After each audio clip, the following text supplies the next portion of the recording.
Okie dokie, we are live there. I think everything is plugged in, and just making sure that I have everything angled correctly so I can get your delightful hat in. I am here at Liberty Forum. Should I slide down in the chair or something? No, you're great. You're great. No, you'll get out of shot if you do that. Okay. But it does add to the whole vibe of what you're going there. But no, you look fantastic right now. We're doing Periscope. I do this Periscope bit where I go down from the camera and come up. This is going to be the most entertaining live stream. So this is the one and only Vermin Supreme, and I met you many occasions before. I interviewed you during the last election, actually, where you ran as a Libertarian candidate. You ran in the running to become the Libertarian candidate. Yes, I was a candidate for the nomination of the Libertarian Party in 2016, unsuccessfully. However, I have very high hopes for the 2020 nomination with Mr. William Weld, who has switched his party affiliation to Republican. I believe, and it seems that common wisdom is that I am indeed the presumptive nominee of the Libertarian Party. Well, I think is that if there's one thing that you bring to the Libertarian Party is you bring a sense of respect to the party, a seriousness, I would say, to the Libertarian Party and to politics in general. So walk me through the Vermin Supreme. Who is Vermin Supreme, and how did you get into politics? Well, I believe it is true that my gravitas is undeniable. I have become an elder statesman of wingnuts, if you will, and I have come about through and into politics through a very organic process, which was not interested in politics at all. I first ran for mayor of Baltimore, Maryland, just for something to do. Because, if you've got nothing to do, if you're bored, you can always run for mayor. That is a thing you can do. It's very true. And I thought it would be a good way to connect with my local community and a good way to bump up the profile. Of course, running for office is always a good way to bump up one's profile. People run for president. Or bump down your profile, because politics, not everyone looks highly upon politics. What are your thoughts? Well, politics is dirty business, it's true, and I don't mind getting a little dirty now and again.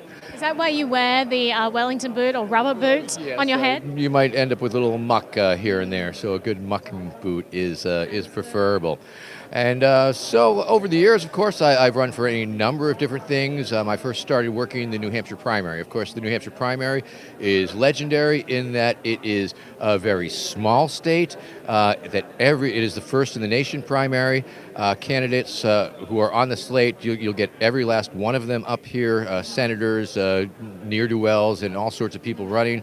They all have campaign headquarters, they all have campaign buses, they all have campaign events. The media is here, international media, local media, and national media, it's all here. And I guess around 1992 was the first time that I started working the New Hampshire primary using it as a format, as a canvas, if you will. When you say using it, you were running for office during? Yes, I was seeking, essentially they were presidential equivalency. I was running for mayor of the United States, the lower 48. I was mayor of the United States. Is that an actual position? Well, I think Rudy Giuliani actually had it. And of course, and I was running for Emperor of the New Millennium. Emperor of the New Millennium. That's another position that I wasn't aware of. Oh, yes. But I'm not even up for re-election until 2,999. So that was a very good. What do you think your chances are when that comes along? Very well, very well. And after a while, I realized that I was attracting a lot of media. There was a lot of interviews, and a lot of times where I was. When you say you're attracting media, do you just mean signals because you've got some sort of antenna hiding under there? Well, I wrap it. It's lined with tinfoil for obvious reasons. Oh, obviously you don't want them intercepting brainwaves.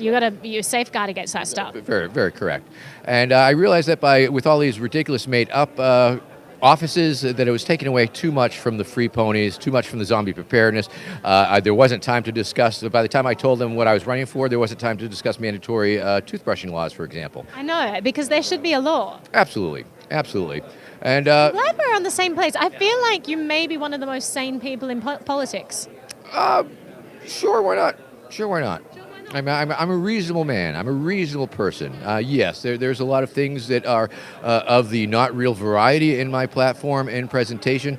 However, I have a very solid grasp on reality, unlike some of my opponents, not to name any names.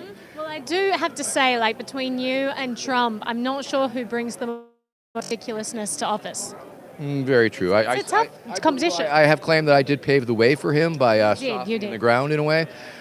So there is that, and perhaps he in turn is softening the ground for me. It's a post-Trump error. Now you need no qualifications to run to be. And you can be as ridiculous as you want in office, apparently, and it's taken away any sort of prestige that, false prestige, obviously, that one might have had. That's all gone. It's ready for me. People no longer put the presidency up on a pedestal thanks to Trump. I would like to say one of the nice things about running for president. I mean, many people run for presidents for many different reasons. Free peanuts? Free peanuts, selling their books, increasing their speaker fees, increasing their visibility, for any number of reasons. Should I run for president? You should, and it's very simple, and it's very easy, and it's a self-declarative act. All you have to do is say the phrase, "I'm running for president." Should I do it right now? Should I announce it on this live stream? That means I'm going to be competition for you, and we're probably going to have equal chances of being noticed. All right, I'm running for president. Now, that simple self-declarative statement has made it so. It's a magic utterance. No, it's a fact. It is a fact. No one can dispute this fact. Nobody. Anybody out there? Is she running for president? She said so. So it's a fact. Nobody can say, no, you're not, because then you can say, yes, I am. And it doesn't really matter if you get any votes. It doesn't matter if you raise any money. It doesn't even matter if you tell anybody else. Just the sheer fact that you say it makes it so. It makes it very attractive. The state of New Hampshire is a very wonderful state because you can buy your way onto the ballot. $1,000 cold hard U.S. fiat currency will get your name on the presidential primary ballot. Do they accept Bitcoin?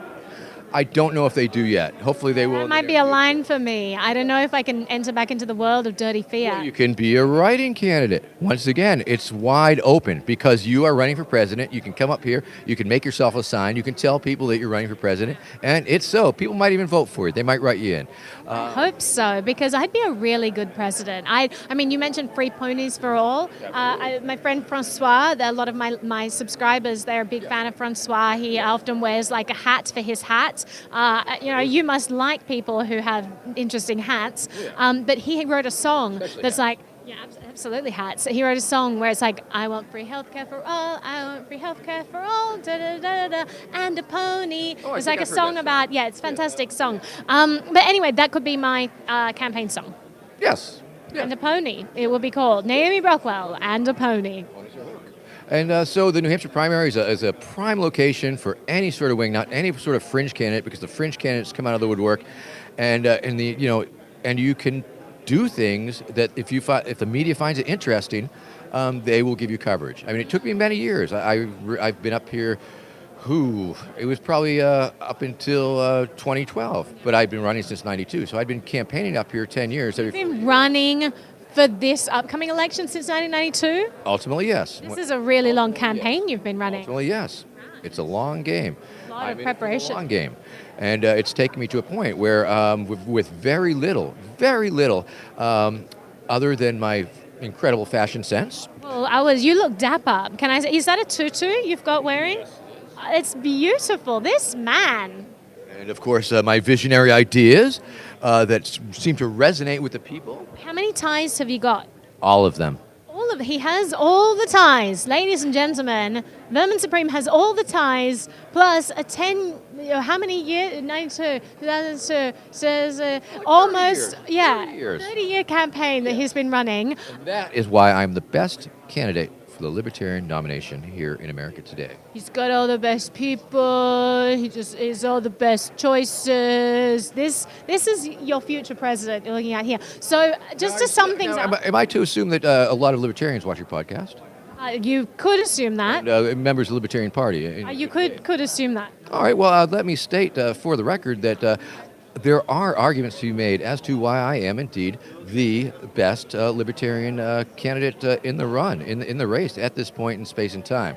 So to summarize this video, give me an overview of why you are the best libertarian candidate and what the future would look like with you as the president. Well, I don't think we have to worry about the future as president. Now, I can tell you that it's all here in my new book, I Pony, Blueprint for a New America. It's a story about the future, long after a Vermin Supreme presidency, long after the secret dental police have set up their checkpoints every couple hundred feet, long after zombie power fuels the nation, and all of these beautiful things. It's a warning from the people of the future to you, the people of the present, their past, that Vermin Supreme is a madman and must be stopped. So I don't know if, sure, Kokish has a book out, but I think this one is much more exciting and much more informative and will lead America into the 23rd century.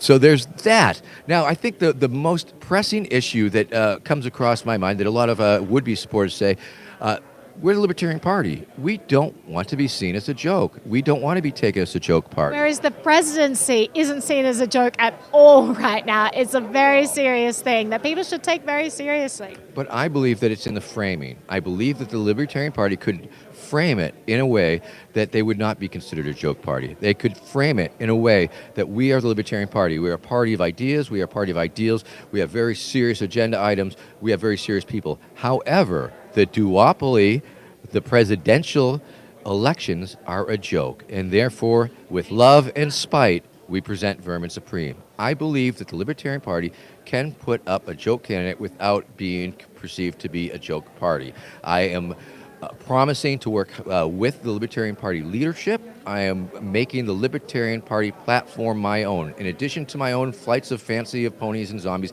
it will be strictly about the platform of the party, because a nominee for a party needs to be able to present the ideas of that party to the public, and that is what I'm willing to do.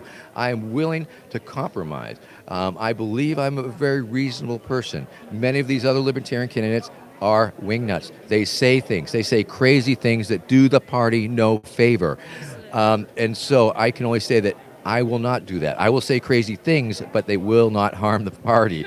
People will know what they're getting. They'll know what to expect. And I believe that... Well, that's the thing. Sometimes you vote for these candidates who they come across very well. They come across as very serious. But they end up being the wingnuts, right? They end up being the crazy people. Oh, strange things have happened. Very strange things have happened. And as they say, when the going gets weird, the weird turn pro. And that's the way it's going. That's the way it's looking. And I have reality TV star as our president. So shout out to my campaign staff. I've got a real campaign staff. We're having weekly meetings. The fundraising is underway. Is it just like a literal staff? Well, it's that too, and the polls are literally polls.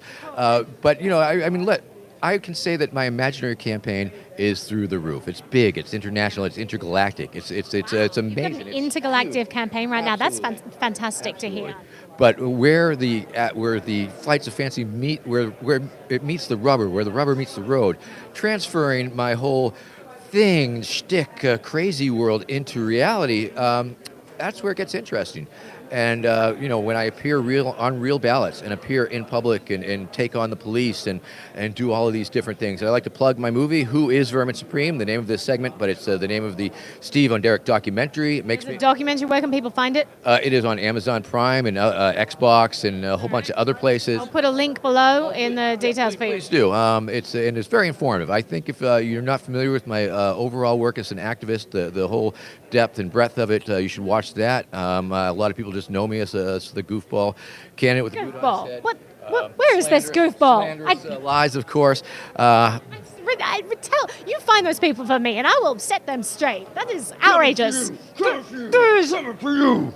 Outrageous. Enough of this. These slanders, these lies, I tell ya!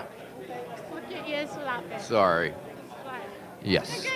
Yes. Okay. Where were we? We were having a very serious conversation, I think. Yes. Pony Up America. Pony Up to... America. I was talking about Pony Up America is the name of my 527.